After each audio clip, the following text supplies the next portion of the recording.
بسم اللہ والحمد للہ والصلاة والسلام علی رسول اللہ وعلی آلہ وازواجہ واصحابہ ومن والا، اما بعد۔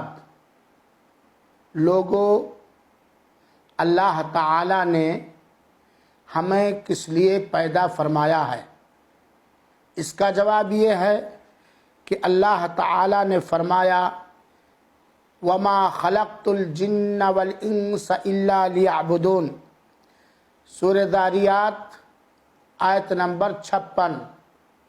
اللہ تعالی نے ہمیں صرف اور صرف اپنی ہی عبادت کی خاطر پیدا فرمایا ہے۔ اللہ تعالیٰ سورہ ذاریات کی آیت نمبر 56 کے اندر فرماتا ہے، ہم نے تمام انسانوں اور جناتوں کو صرف اس لیے پیدا کیا ہے کہ وہ خالی میری ہی عبادت کریں۔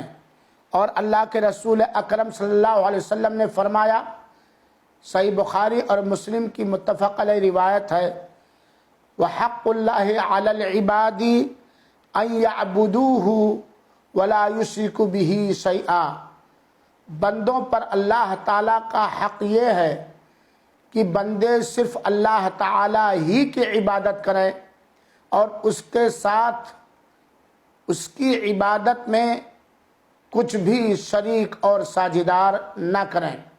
اللہ تعالیٰ ہمیں اس کی توفیق عطا فرمائے، آمین۔